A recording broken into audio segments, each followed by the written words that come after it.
Hello Legion, this is Hadrian. Thank you for being here. Let's take a look at the newly released Australia Civilization and Australian Summer Update in Sid Meier's Civilization 6. Now, depending on what you want to hear about first, you may want to navigate around the video as we get started. Check the timestamps on your screen to decide where to go. Released on February 23rd, 2017, Australia is the second post-release Civ for Civ 6 and is a coast tile specialized civilization in ways both similar and different to Japan. Australia's unique advantages can be unleashed either by more defensive players or by players who are willing to provoke other civilizations into declaring war. When forced to go on the offensive, their unique unit is capable of dealing extra damage outside of their own borders. Here's a rapid rundown of their bonuses, followed by a little more discussion. Citadel of Civilization is Australian leader John Curtin's unique bonus, doubling empire-wide production values when another civilization declares war on Australia. This bonus lasts twice as long after Australia liberates a city. So again, there's a little bit of a bonus there for offensive gestures as well, if you want to call them gestures. Australia's unique ability is Land Down Under, granting +3 housing, 3 extra housing in coastal cities. Pasture improvements Culture Bomb nearby tiles, similar to Poland's Golden Liberty ability as well. And finally, yields to several key district types like campuses, commercial hubs, holy sites, and theater squares receive boosts on tiles with charming or breathtaking levels of appeal. Australia's unique unit is the Digger, which replaces the vanilla infantry unit and gains added fighting power next to water tiles and outside of their own territory, as I mentioned earlier. Their unique improvement is the Outback Station, which unlocks with the Guild Civic and can only be built in desert, desert hills, grassland, and plains tiles. It not only grants +1 food and +1 production, but additional food for each adjacent pasture, as well as additional adjacency bonuses in general as you progress down the tech and civic trees. So just to discuss for a little bit, John Curtin's Citadel of Civilization leader bonus combined with Australia's unique unit give Australia's first players a variety of strategies to choose from, I think.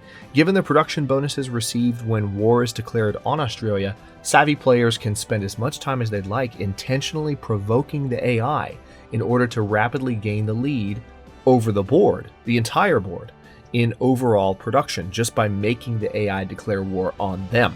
Once this strategy is in motion and war is underway, the Digger's attack bonuses outside of friendly territory can be used to keep enemy offensive forces at bay more easily until the war is over, making Australia particularly attractive to defensively minded players. Australia continues Civilization 6's noted design decision of giving seemingly overpowered advantages to every civilization as a way of creating distinct gameplay experiences depending on your civ of choice. Additionally, the Australia DLC has been released with a new scenario called Outback Tycoon, which in short is an economic competition between civilizations to explore and exploit Australia's resources. And there's the all-new Uluru Natural Wonder as well.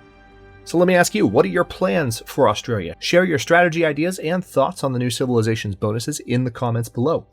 Just 2 days after the impending update and new civilization were announced, the Australian Summer Patch went live as well. If you're watching this video at time of release, that means it was yesterday. That is, assuming, of course, I get this video out on time. We'll see. I'm going to leave a link to the full patch in the description below, but let's take a look at some of the highlights. First and foremost, the moment we've all been waiting for, modding tools and Steam Workshop support have finally arrived. Not only should this make searching for and installing your favorite mods easier than in the past, but Firaxis has released Mod Buddy, Fire Tuner, and an art and asset toolkit that players can use to make more robust mods than have been possible in the past. Time will tell what kind of power the modding community will be able to unlock with these new weapons at their disposal, but the initial release looks promising. I suppose I should also mention that the development assets have been made available, meaning all 27 gigabytes of the game's art assets, models, textures, interface elements, and more are now at the community's fingertips, no strings attached. Holy crap. Secondly, there's the other moment we've all been waiting for, the addition of multiplayer teams. Let's dive quickly into how these will work. The benefits of being on a team go beyond the benefits of being in an alliance. After all, teammates receive boosts to techs and civics completed by other teammates. So that's the really big win right out of the gate, is that when one person on a team has finished researching either a research project or a civics project, you automatically get a boost if you're on that person's team. As you'd expect, teammates share both war and allied status with one another, so any civilizations outside of the team that one member of the team is at war with or allied with gets allied or is at war with the entire team. And then religion and culture victories will grant all players on a team the victory. The team will win, essentially, if just one player's religion or one player's culture wins out. So the more players on a team, the more chances you have to win the game if just one of you wins a religious or cultural victory. To quote the patch notes, what this means is that, quote, teammates work together to win or lose the game as a single entity, end quote. There are a number of updates to the game beyond these two major changes, however. Again, the full patch notes are linked in the description, but here are some of the top points. The game's vanilla world map now has a true start location option, and I've played with this for a while. It's pretty dang cool. Finally allowing unmodded games the ability to play in a style that has until now been exclusively the domain of mods. So buckle up, by the way, because those of you who have played on the world map that was added in the winter patch, you know that this is kind of a small map, so this means you're going to have some very close next-door neighbors. The city-state slider option has returned to the game setup screen, allowing players the chance to control the number of city-states in a game, and a number of balance changes have been made, the most important of which continues the team's steady incrementation on the timeline from the past few patches. What I mean by this is that Firaxis continues to work on the tech tree in order to address the problem of eras basically arriving too early, which has been a primary critique of mine, and I'm glad to see them continuing to work on it. Just a few examples of how they're working on this. Archery is now a required technology for horseback research. It's no longer a quote-unquote leaf tech where you just kind of go off and research archery really quick, but it doesn't lead to anything else. Stirrups are now a late medieval tech as opposed to an early medieval tech. And a number of other technologies such as industrialization, scientific theory, steel, and computers now have new prerequisites chosen from existing technologies. So, quick comment on this. I flew through about 300 turns on standard speed just to test all this stuff, and it's moving in the right direction. I still hit the modern era in the 1500s, but earlier era transitions were on the mark before the modern era, so that is encouraging. Players also have the ability to build obsolete units if they don't have access to the latest strategic resources needed to build the most advanced option available to them, so that's also kind of a cool tweak. Finally, several techs will now reveal strategic resources prior to the arrival of the unit tech that depends on those resources, so you have the opportunity to secure those resources before you begin to build the units that require them. Kind of a two-step process as opposed to researching the unveiling of a strategic resource and the unit that requires it at the same time.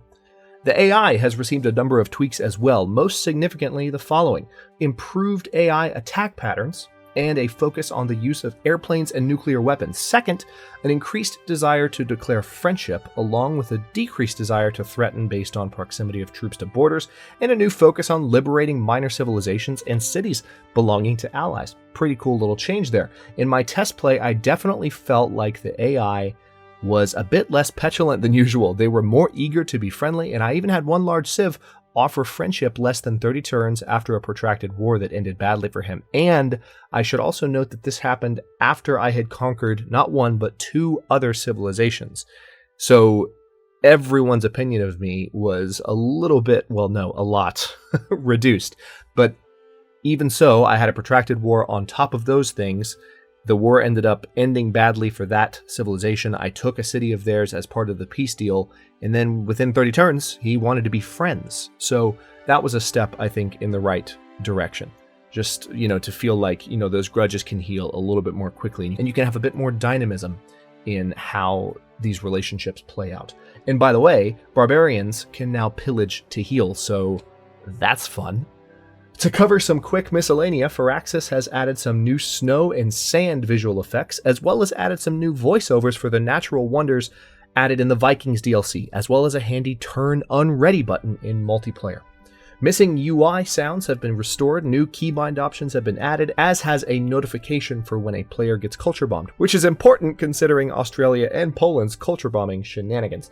There's also an all-new additional content screen. When you're on the main menu and you click additional content, there's a brand new screen to help you look at your mods that's much more organized and displays more of the information about the mods than before. But be sure to check it out before you dive into any new games, because this screen, as it currently is, tends to enable all of the mods by default, most of them at least, at present. So finally, a number of minor bugs have been fixed, but the most noticeable change from the bug fix list is that jet fighters and bombers' sight range has been greatly increased. It's up to 5 tiles from an original value of 2 tiles. So the endgame flight units can see over twice as far as they could before.